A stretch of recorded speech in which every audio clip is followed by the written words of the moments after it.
Draft night came and went, and Trey Murphy is still a Pelican. And now the biggest question facing this franchise is simple. Where do they go from here? It's Locked On Pelicans. Let's go.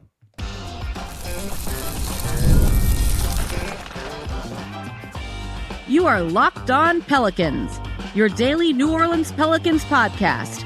Part of the Locked On Podcast Network, your team every day.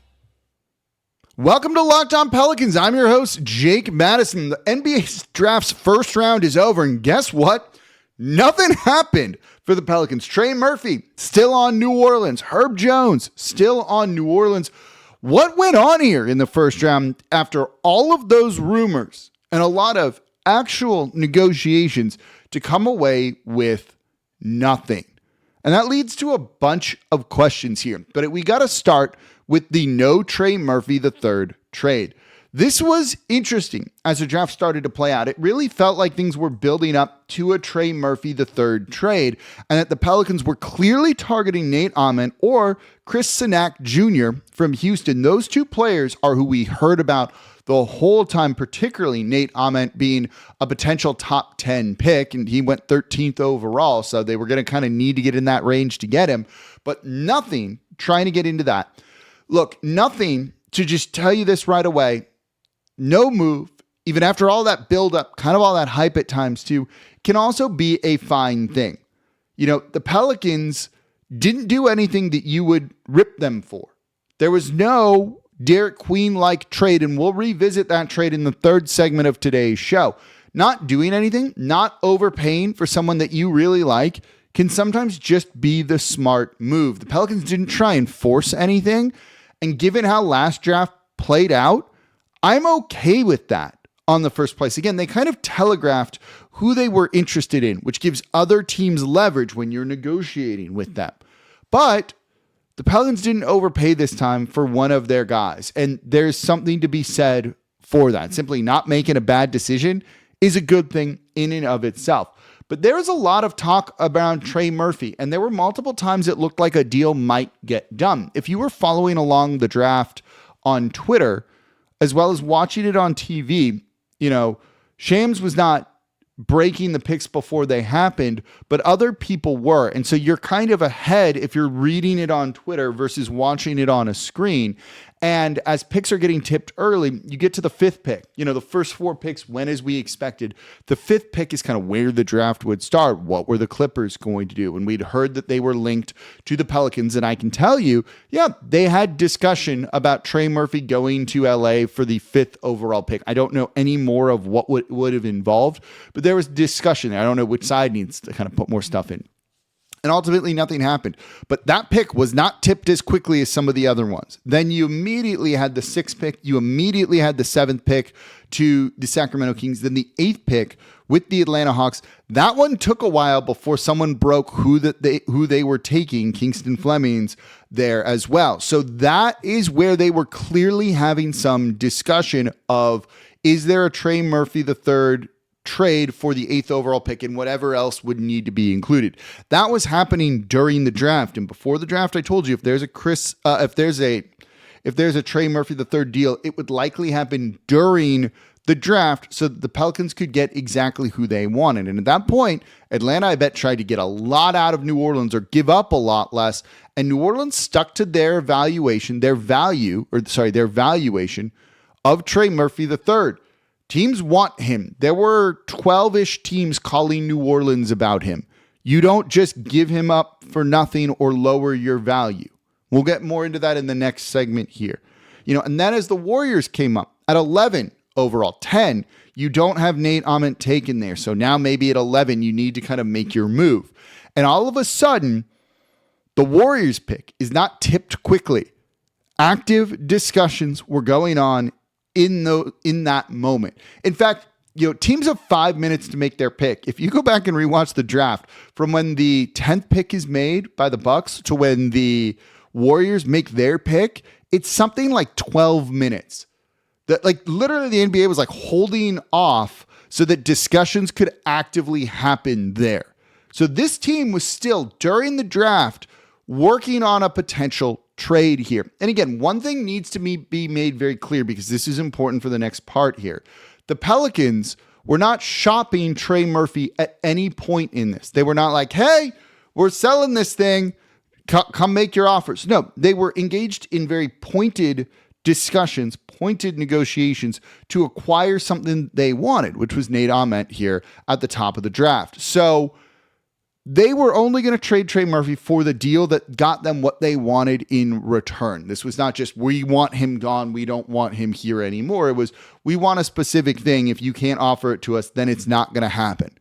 And that's where a lot of the trade talks kind of fell apart. They wanted a top 10 pick to get their guy in this, and they want future draft capital as well. But knowing that they wanted a certain player, other teams kind of tried to use that as leverage and weren't willing to back down. And the Pelicans, to their credit, as I said before, stuck firm to their valuation of Trey Murphy. But now what when it comes to Trey? This is where things get a little bit interesting. You've put him in trade talks. There's going to potentially, I'm not guaranteeing it, but there's potential fallout from this. Similar to what we're seeing with Jaylen Brown and the Boston Celtics.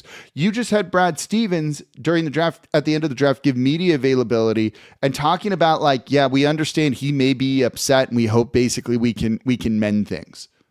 But you also heard maybe it just feels like they have to trade him now and that Jaylen Brown's going to feel a certain way and maybe want out. You know, you had Sam Amick from The Athletic and other places kind of hint and say that, you know, maybe Trey Murphy has requested a trade or supposedly wants out. You know, Trey has not publicly said anything to that. I have not particularly heard of anything specific over the past month or two that he has said anything like that. But I also speculated during the season, are we going to hit a point where he's just kind of tired of all of this? Right? It's just kind of all, you know, the team's not winning. It's kind of always something around the team as well. Does he maybe just want to go to an organization that is winning? He is a good player. He is in high demand. Does he maybe want that, just something else? And I wonder if that's the case. This is speculation. He has not said anything to that degree, but I think that's a fair question to wonder about right now. And how is he going to feel about being discussed in trade talks when before they weren't? You know, that matters here. You know, you can say he's not, you know, a finals MVP like Jaylen Brown, so he should be quiet, but it doesn't matter. You know, one of the things I have learned from covering the NBA for 15 plus years now, over 15 years, these players want to feel wanted. They want to feel valued by teams. That goes a really, really, really long way. Look, everyone in life just wants to feel valued, wants to feel appreciated, all of that, right? Like wants to feel wanted. That's a wonderful feeling just as a human. That matters for these players when it comes to this. When teams are like, we want you here, we're making a big push to trade for you or to sign you or to draft you, that goes a long way towards excitement here. And when you lose that feeling, that can create a lot of negativity around it. Now, I think Trey will be a professional if he doesn't end up getting traded. I'm not worried about his reaction to all this, but it's fair to wonder. There could be some fallout from this. So at this point, do you need to try and find a trade later? And I think that's an important thing to also look at here. Just because a deal didn't get done on this night, you don't want to act petulant and be like, they need to do something. There's still plenty of time to make moves. Nothing had to happen tonight. But the team still needs to pick a direction. And that's part of the problem here. And that's part of if you are frustrated that they didn't do anything in this draft. Let's talk about that because that's important. Because like, what's next for New Orleans? What the heck are they trying to do and accomplish? That's coming up here next in today's episode of Locked On Pelicans. Today's episode of Locked On Pelicans brought to you by Odoo. Running a business shouldn't feel like you're trying to connect a bunch of systems that were never designed to work together. One app for accounting, another for inventory, another for sales. Somehow none of them talk to each other. That's where Odoo comes in. Odoo is an all-in-one business management software that brings every part of your business together in one powerful platform. From sales and accounting to inventory and marketing, everything works in one place, helping your team move faster, stay organized, and focus on growing the business instead of just managing software. So the best organizations know that success isn't just about talent. It's about having everyone work towards the same goal. And that's true in sports, just like it is in business. You know, look at those front offices you saw during the NBA draft, multiple people all working together towards a shared goal. It's not just about drafting guys. You need everyone doing their part to identify those players in the first place. Great organizations win because operations matter. And that's why you should get Odoo. Try for free today at odoo.com/locked on. That's ODOO.com/locked on to get started. And thank you for making Locked On Pelicans your first listen today and every day. We're here Monday through Friday, the #1 Pelicans podcast, covering everything you want to know about this Pelicans team. So please subscribe wherever you get your podcasts. Join over almost 13,000 Pelicans fans on YouTube as well and become an everydayer. It means you listen Monday through Friday to the Locked On Pelicans podcast. And if you're an everydayer, let me know in the comments down below. You can also watch us on the Gulf Coast Sports and Entertainment Network every weekday at 10:30 a.m. Appreciate everyone, by the way, who tuned into the live shows over the past couple of days. Those have been a lot of fun to do. We'll do a little bit more of those over the off season, but yeah, it's time to break those back a little bit as we had news to talk about here. So, also consider joining the Everydayer Club. I haven't talked about that one in a little bit. Get your daily Pelicans fix completely ad-free by joining the Everydayer Club today. Start your 7-day free trial right now and get closer to your team without the interruptions. Click the link in the show notes to learn more. I'm going to pose a rhetorical question to you here. What the heck are the Pelicans trying to do? And I think that is still an open question right now. And there's time for them to figure this out. You got no answers to their direction on NBA draft night. There was a lot of talk about them trading Trey Murphy, and every deal we had heard about trading into the top 10. Sorry, I need to take a sip of water here. Trading into the top 10, really made it look like there was going to be a rebuild. That was my show yesterday was, hey, they seem more open to a rebuild or like taking a step back than before. In rebuild, it doesn't mean you're tanking or that you're trying to lose games. It just means you're focusing on the young guys. And we've learned young guys don't help you win right away, especially a team filled with young guys playing prominent roles. Role players is a different story, but you need the right people in front of them first. And I don't think the Pelicans have that. So it looked like they were more open to a rebuild type of idea than before. And then a trade doesn't happen. They don't get a Nate Ament, a Chris Sinak Jr. And so are they still doing that? Is that still the plan?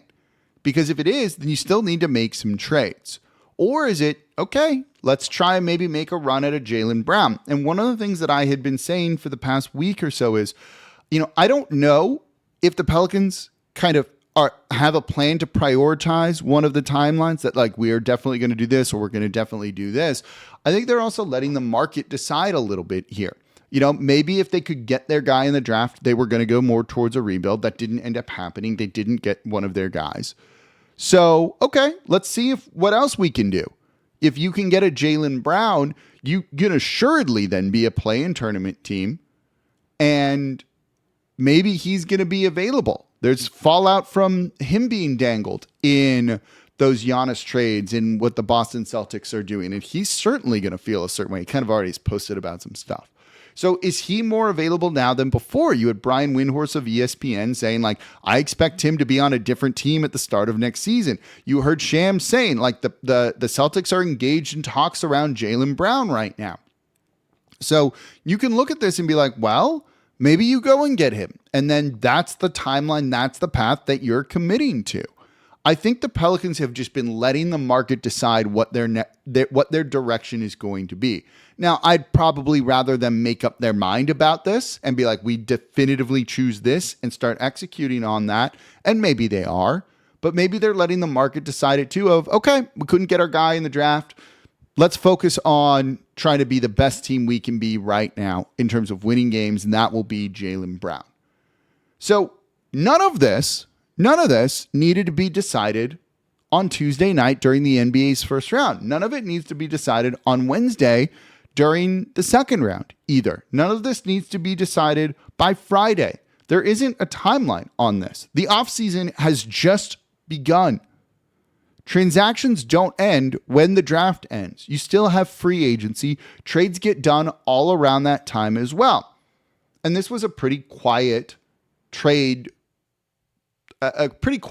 draft for trades. There were a bunch of trades in the picks of the 20 to 30, but also none of them involved an active veteran player. They were all just draft picks getting moved. A lot of second round picks being moved during that time. So what I find kind of funny is that means all the activity that we are going to still see has yet to come. There's going to need that Jaylen Brown situation is going to need to be dealt with by the Boston Celtics. You have other teams, Portland, that is looking to make a splash and to make a move. Maybe they're going to make a move for a Trey Murphy. I wouldn't be surprised if you hear them linked to him over the next couple of days.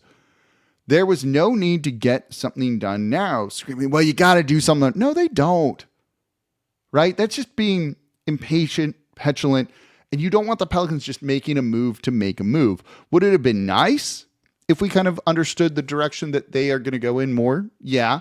But to me, as long as it's kind of set before the season, before training camp, before some of the offseason workouts, so you just kind of know what you're working towards and what players are going to be in key roles, that's fine. Whether it's today or a couple of days from now or a couple of weeks from now, that's okay. Trades can happen late. Donovan Mitchell was traded from the Utah Jazz to the Cavaliers like a month before the season started or something along those lines. Sometimes you do end up with those late trades.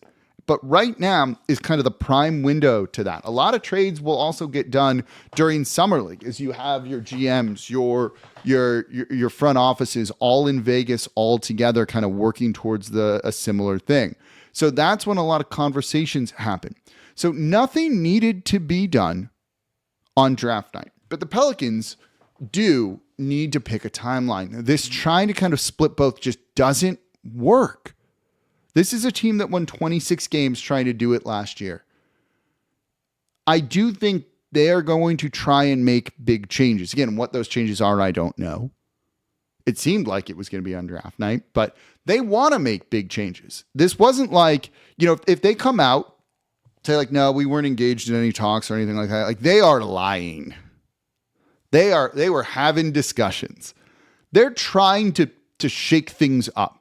I do think this front office does not want to run this team back next year.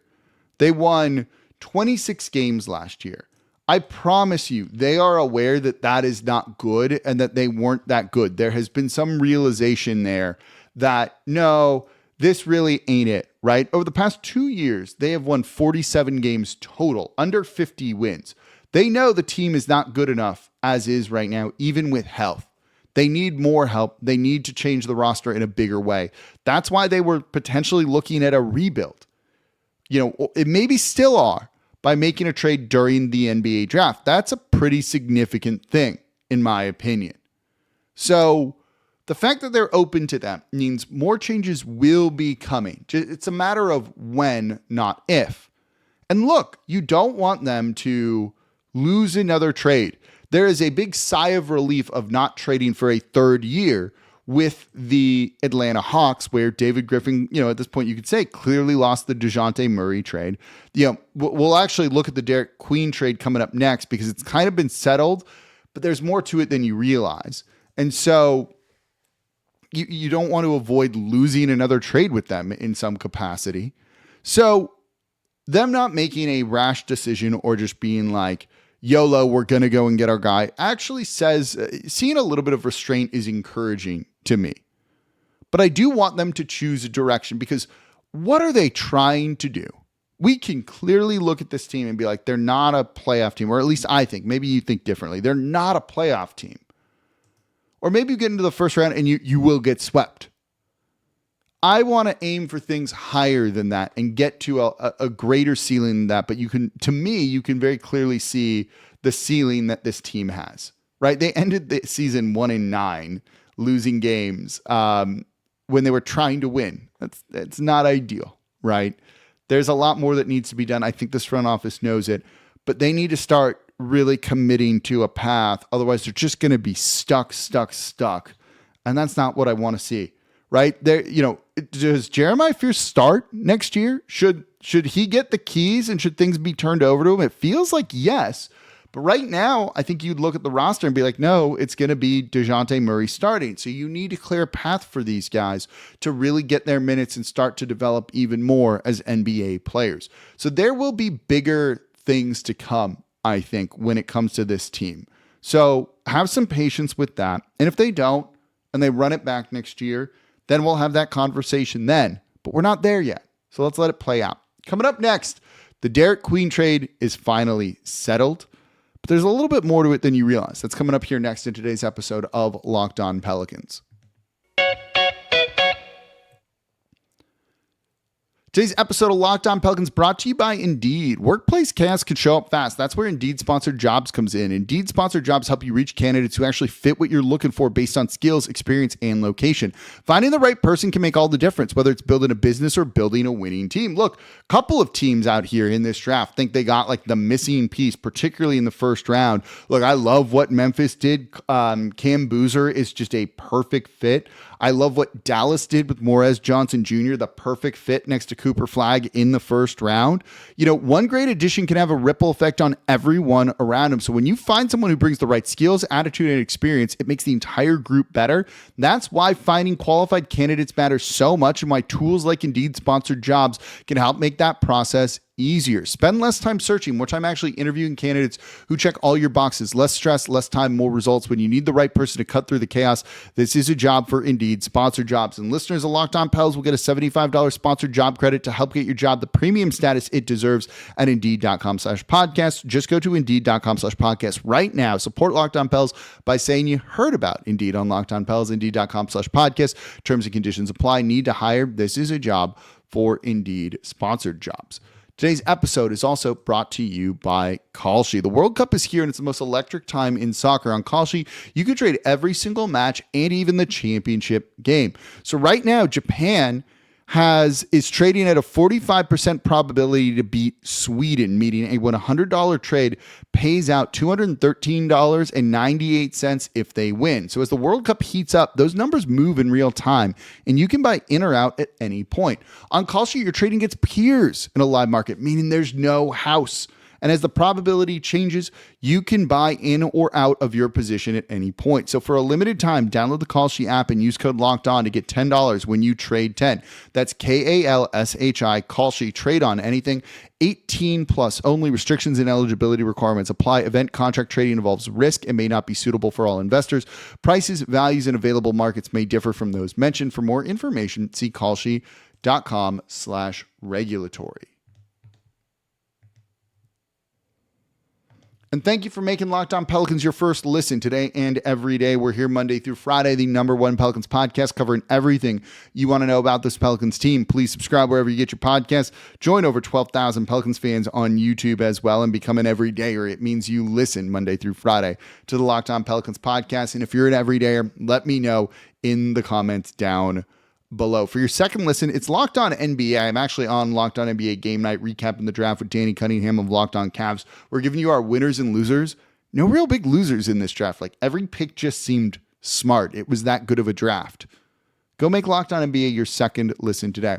All right, with the 8th overall pick, you had kind of the settling of the Derik Queen trade from last draft. The Atlanta Hawks took Kingston Flemings, which means the kind of final tally is Asa Newell, who they drafted last year at 23, Kingston Flemings in exchange for Derik Queen. On the surface of that, that's not that bad, truthfully. You know, Newell doesn't seem to have as high of a ceiling as Derik Queen. Queen showed a lot this year. And Kingston Flemings, depending on how you feel about him, you know, there was a run of guards where like four straight guards went. Keaton Wagler, Brown Jr., Acuff Jr., and then Flemings. And he was the last one, which kind of says something there, I think. So if you look at it as of Asa Newell for Kingston Flemings for Derik Queen, well, that's not too bad, especially given what Queen showed you last season. It's a little bit more than that, though, right? Because to get that 23rd overall pick that the Pelicans traded to Atlanta, it was also, you had to give up the Pacers pick, which was the 5th pick in this draft. And if you think the Pacers wouldn't have tanked if they didn't own their own pick, that pick was always top 4 protected. So yeah, they would have been tanking to make that a top 4 protected pick and get it. And they had some bad luck in this, and that pick ended up going to the Clippers, right? So they ended up drafting Keaton Wagler, and he is someone I am pretty high on, with really good size as a guard out of Illinois, one of the better shooters in this draft too. He's like 6'6", 6'6.5" in shoes or so. It could be, Wagler and Flemings for Derik Queen. That's still not that bad, but it doesn't look great, right? And don't forget, process over results. There's a little bit of luck involved in this that the Pelicans pick didn't jump up. If it had jumped into the top floor and we were talking about AJ Debinca, Darren Peterson, Cameron Boozer, Caleb Wilson, all of whom have like all NBA ceilings, then this would be a different story. It's a little bit of luck, right? There's the saying, better to be lucky than good. That applies to the Pelicans in this situation. But now that it's settled, I don't think this is something that needs to be litigated much anymore. And even though I'm big on process over results, one of the things I often say on this show is the results also matter. And that's what you're judged on. And the results here is Austin Newell and Kingston Flemings for Derik Queen. So at least it's done and we can kind of move on from this, even again, if it's not a good trade in the first place and the way they approached it and their process was definitely bad. But the good news is they didn't repeat that in this draft, which shows maybe they're learning, maybe there's growth there too in the front office. But I think I'm finally happy that it's just done and we don't really need to talk about this much going forward. It'll still come up, national media and other things, but it doesn't look nearly as bad as it could have for New Orleans. And optics of that stuff do matter. So there you go. So no trade. Trey Murphy is still here. Herb Jones is still here. The Pelicans still need to figure out a direction. And the good news is they have plenty of time to do so. No need to panic. Let me know what you thought about the draft overall. Kind of boring, I thought. And we'll see what the Pelicans end up doing. So as always, I'm your host, Jake Madison, at NOLA Jake on Twitter. Pelicans have the 58th pick. So there still might be a decision made here. We'll cover it in tomorrow's episode of Locked On Pelicans. See y'all next time.